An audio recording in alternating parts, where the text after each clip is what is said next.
तेरे जाली भने त मोबाइल झुन्ना गर ए बुला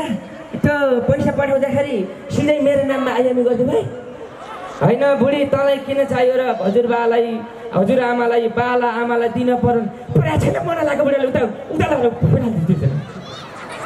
त्यसपछि त हेर्नुस् हे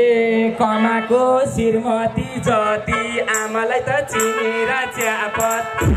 कमाको श्रीमती जति आमालाई त चिनेर च्यापत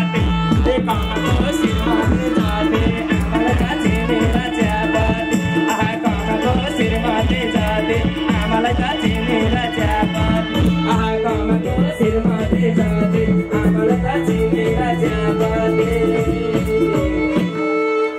चिनी पनि पहिलो छुट्टीमा आउँदा गोलाक 5 किलो दोस्रो छुट्टीमा आउँदा घटेर 2.5 किलो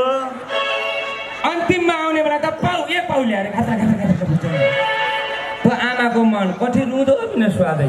हो कि हैन एकचोटि हो भनेले सबैले हात माथि उठाउन् त आमा सबैको घरमा समस्या रहेछ गाँठे यो त मेरो घरमा मात्रै हो कि भने सबैको घरमा रहेछ हेर्नुहोस् एकदमै विशेष धन्यवाद छ म सबैलाई बेला बेलामा सम्झिन्छु श्रीनिवास दाइ कता हुनुहुन्छ मिल्छ भने आउनुहोस् यता कतै हुनुहुन्छ भने यहाँले सम्मान छ एकचोटि म जहाँ जाँदाखेरि नि फर्स्ट हुन्थेँ जहाँ जाँदाखेरि नि फर्स्ट हुने सेकेन्ड भएको यहाँ मात्रै हो म भन्दा पनि कालो मान्छे भेटाएँ गाँठे यहाँ त्यहाँ हेर्नुहोस् त अन्त यहाँ फर्स्ट हुने यहाँ आउँदा नडराउनुहोस् यहाँ मात्रै यो सेकेन्ड भएको एकचोटि यो फर्स्ट हुने र सेकेन्ड हुने ताली बजाइदिनुहोस् त ल्याउनुहोस् तपाईँको 70 तपाईँकै लागि ताली बजाइदिन्छ गाँठे यस्तो मान्छे फेरि कहिल्यै बुढो हुन्न हेर्नुहोस् जहिले पनि चट्ट कोटमा हालेर हिँड्ने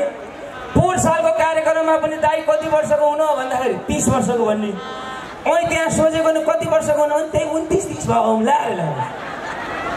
बुढो 29-30 भन्दा भन्दै 84 गर्छ नि बल्ल थाहा पाउँछ यस्तो राम्रो मान्छे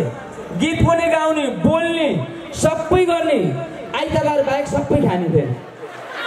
होइन होला नि त एकचोटि यति राम्रो मान्छेको जोरदार ताली बजाइदिनुहोस् त आहा हामी त्यसै हो पहिला गाली गर्ने त्यसपछि फेरि राम्रो कुरा गर्ने थ्याङ्क यू दाइ थ्याङ्क यू यहाँले सम्मान व्यक्त गर्न चाहन्छु म करिब अब यहाँहरूसँग 1.5 घन्टा जति रहन्छु यो सुरुमा मैले गाएको गीत खोलापारी लाए छर्का घाम उकालीमा म कति दुःख पाम ओरालीमा झर बाबुराम यहाँहरू इन्द्रेणीहरूले हात माथि उठाउनुहोस् त आहा यो गीत मेरो आमा र मैले गाएको गीत हो इन्द्रेणीमा यहाँले त्यसै मन पराउनु भयो अनि